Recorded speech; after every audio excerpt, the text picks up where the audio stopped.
अरे ये वाला प्लान एक्सटेंड होने वाला है सरकार मत बोलना है कि आवेदन कहाँ हुआ नहीं हुआ, उसको अपने से अपनी वो नेटवर्क इशू की वजह से वो लाइव सेशन खत्म हो गया था।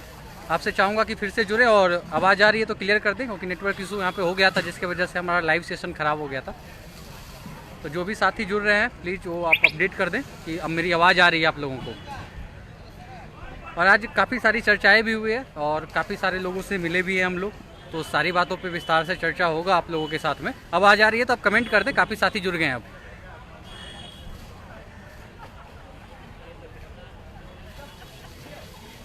ओके बॉस, साउंड क्लियर है। तो सबसे पहले हम राजेंद्र सर से ही मिलते हैं इस बार, और ख़ास करके मुन्नी मैम भी हैं साथ में, उनसे भी सवाल ले लेंगे। लेकिन आप लोगों को इतना ही बताऊंगा कि आप लोग ज़्यादा हतोत्साहित ना हो, और जो भी बातें होगी क्लियरली उनसे पूछूंगा और आप लोगों के सामने बताई भी जाएगी। राजेंद्र सर, आज जो यहाँ पे हम लोग आए, यहाँ पे मिले हैं रंजीत सर से। सर, आपकी मुलाकात हुई थी क्या सर से?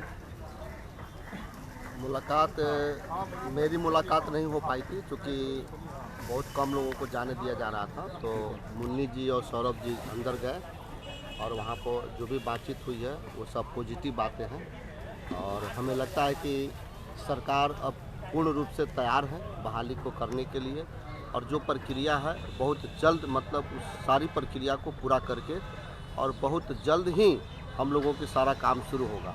इसलिए जो मन में शंकाएं हैं हम लोगों के अंदर कि सरकार कहीं डिले करेगी या सरकार कहीं इसको खींचकर लंबी अवधि तक ले जाना चाहती है, हमें नहीं लगता है। जैसा कि आज मुन्नी जी ने बात किया, सौरभ जी ने जाकर वहाँ बात किया, अंदर से जो बातें आई हैं उसके आधार पर हम सिर्फ इतना ही कहेंगे कि बहुत जल्द ही आप लोगों के सामने सारी प्रक्रिया आएगी। बस इतना ही आप लोग समझ लीजिए। यही कहेंगे कि बहुत जल्द प्रक्रिया शुरू होगी और बहुत जल्द ही आप लोगों के सामने आने वाली है। अब कब आएगी नहीं आएगी सब नहीं पूछिए आप लोग, बस यही हम कहें। सचिवालय मैं और मुन्नी मैम दोनों अंदर गए थे। रंजीत सर से काफ़ी रिक्वेस्ट के बाद वो मिलने के लिए तैयार हुए थे मैम, क्योंकि आज कोविड को लेकर तो पास लगता है बन नहीं रहा था। हम लोग जब गए थे तो एक लखीसराय से भी एक साथी आया हुआ था और पास बन नहीं रहा था यहाँ पे, तो ज़्यादा लोगों की एंट्री थी नहीं। तो क्या दिसंबर सीटेड अभ्यर्थी भी गए थे क्या सचिवालय के अंदर? नहीं, ऐसा तो नहीं था, मुझे तो नहीं कोई देखने को मिला कि दिसंबर। और लगता है आज पास भी नहीं बन रहा था ना? नहीं, आज पास भी नहीं बन रहा था। हम लोग तो किसी तरह से अंदर गए जैसे तैसे अपना पैरवी करके, लेकिन सीटेड दिसंबर कोई नहीं गया था। ये अफवाह से बच्चे सीटेड दिसंबर वाले लाख प्रयास कर रहे हैं, लेकिन कुछ होने वाला नहीं है। जब तक कि 6 पेज की बहाली ख़त्म नहीं हो जाती है तब तक इन लोग का कुछ भी नहीं होने वाला है। इसलिए आप लोग इस अफवाहों से बचें और इस पे ज़्यादा ध्यान देने की ज़रूरत नहीं है। विभाग की तरफ से हम लोग के बारे में जो स्टैंड है बहुत ही क्लियर है, और बहुत जल्द हम लोग की सारी प्रक्रियाएँ पूरी करके और हम लोग को स्कूल में भेज दी जाएगी। मुझे उम्मीद है, जैसा कि आज रंजीत सर से बातचीत हुई उसमें हमको जो कंक्लूजन निकल करके आया उससे मुझे यही लगा कि विभाग बहुत एक्टिव है इस चीज़ को लेकर के, और बहुत जल्द हम लोग स्कूल में रहेंगे। नहीं, सबसे बड़ा सवाल ये है कि जो भी प्रक्रियाएं विभाग अपना रही है उसमें फर्जी अभ्यर्थियों का हमेशा टेंशन है।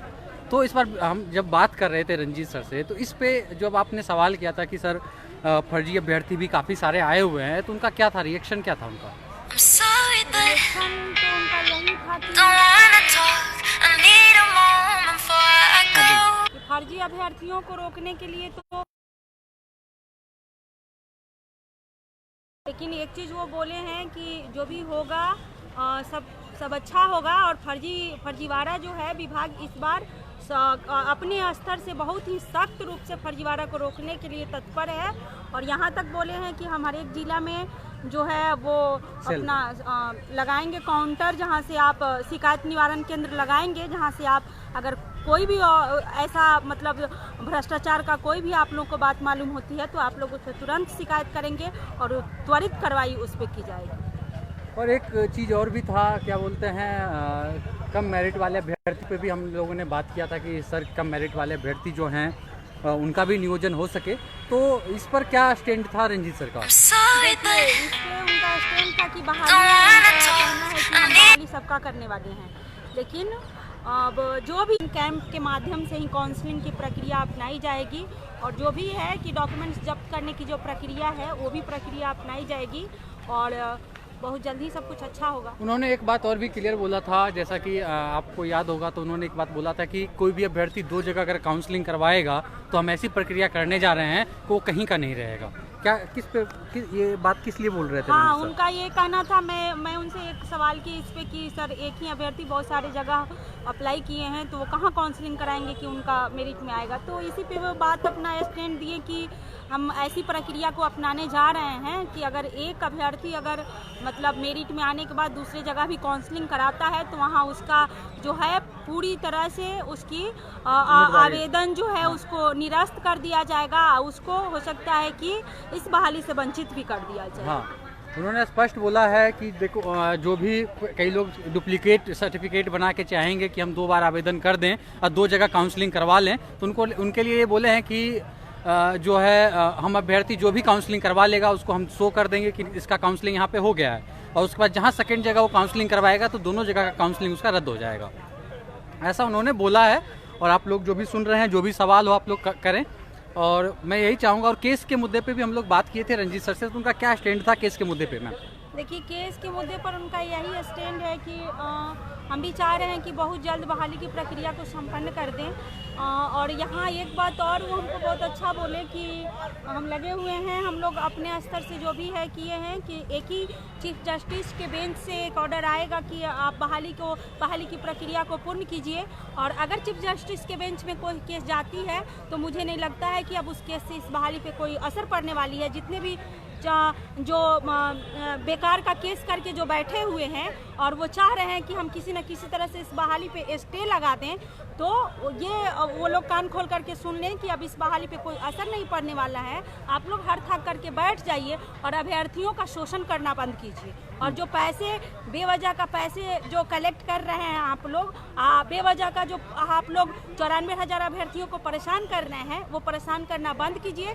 जब तक हम लोग की बहाली नहीं होगी तब तक आप लोग के लिए कुछ नहीं सोचा जाएगा। इसलिए इसी में भलाई है कि आप लोग इस बहाली को पूर्ण होने दीजिए, ताकि आप लोग के लिए हम लोग भी लड़ सके और आप लोग के ज्वाइनिंग के लिए हम लोग जल्दी से जो भी है नोटिफिकेशन निकलवाने का काम करेंगे। और एक बात तो उन्होंने स्पष्ट बोला है कि कोई भी केस का कोई असर नहीं होगा। चीफ जस्टिस के बेंच में केस है और चीफ जस्टिस के बेंच में अब कोई स्टे लगने वाला नहीं है। बाकी मैं राजेंद्र सर से जानना चाहूँगा, सर ये तो तमाम कंक्लूजन रहा आज का अपडेट का, और कुछ सारे बातें हैं जो बोला गया है रंजीत सर के माध्यम से कि आप उस बातों को क्लियर ना करें, लेकिन फिर भी आप अभ्यर्थियों को क्या कहना चाहेंगे, जो भी अभ्यर्थी हम लोगों को सुनते हैं या देखते हैं?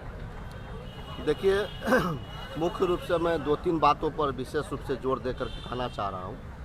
सबसे पहली बात है कि जो स्टे की बात है तो स्टे अब नहीं होगा, क्योंकि इसका कारण क्या है कि सरकार के द्वारा एक पॉइंट पर मुख्य न्यायाधीश के द्वारा ये पूरा 100% यकीन करवा लिया गया है कि जो भी अगर बहाली से संबंधित कोई भी केस होगा तो मुख्य न्यायाधीश के बेंच में ही होगा और उसकी सुनवाई मुख्य न्यायाधीश करेंगे। इसलिए स्टे की बात अगर कोई सोच रहे हैं भविष्य में तो स्टे नहीं होगा। बिल्कुल, इस तरह का जो मानसिक शोषण होता रहता है बार बार व्हाट्सएप ग्रुप में, इस तरह का लोग अब अभ्यर्थी परेशान ना हो। और सर लास्टली बस यही पूछना चाहूँगा कि क्या लगता है आपको, अब हम लोग स्कूल चले जाएंगे, आपका अनुभव क्या कहता है? बिल्कुल हमें लग रहा है, क्योंकि अभी हम लोग बहुत दिनों के बाद सचिवालय में आए हैं और सचिवालय में बहुत चीज़ों से हम लोगों ने बातचीत भी किया और बातचीत से जो समझ में आ रहा है उसमें यही लग रहा है कि सरकार भी इसमें सजग है। अब सरकार बहाना नहीं कर रही है, सरकार अब चाह रही है कि हम जल्द से जल्द प्रक्रिया को पूर्ण करें। और यहाँ के पदाधिकारी भी काफ़ी तत्पर हैं और बहुत चीज़ अच्छा हम लोगों को बहुत जल्द जो है बहुत चीज़ सुनने को मिलेगा। और हमें लगता है कि इस पर किसी तरह की शंका करने की या किसी तरह की संदेह करने की आवश्यकता नहीं है।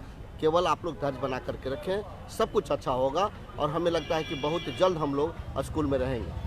बस ये बहुत बहुत शुक्रिया सर, आप हमारे साथ जुड़े। मुन्नी मैम आपका भी बहुत बहुत शुक्रिया। और मैं आपसे लास्टली यही करना चाहूँगा कि काफ़ी लोगों का सवाल था आपका, तो आप लोग पूछ सकते हैं, आपके सवाल का जवाब दिया जाएगा। और जितने भी साथी देख रहे हैं उनसे ही रिक्वेस्ट रहेगा कि आप लोग किसी तरह के अफवाह में ना आए। बेवजह जो मैं देख रहा था कई दिनों से मानसिक डिप्रेशन दिया जा रहा था, और मैं बोला भी था लास्ट टाइम कि अब लाइव आने की ज़रूरत नहीं है। जब हम लोग का 24 तारीख का कैंपेन हो गया था तो मैंने आपको उसी दिन बोल दिया था कि मेरा लास्ट लाइव है और इसके बाद आप लोग का काम हो जाएगा। तो इस तरह अब ज़रूरत नहीं था लाइव आने का, लेकिन फिर भी आप लोगों को अपडेट करना जरूरी था। आप लोग परेशान थे तो आप लोगों को अपडेट कर दिया हमने। और जो भी न्यूज़ था आप लोग के माध्यम से आप लोगों को मुन्नी दी ने बता ही दिया। वो जाके मिली थी, मैं और मुन्नी दी दोनों जाके मिले थे, सचिवालय के अंदर गए थे, रंजीत सर से मुलाकात हो गई है इस मैटर पे। तो बहुत बहुत शुक्रिया आप लोग जुड़े, धन्यवाद।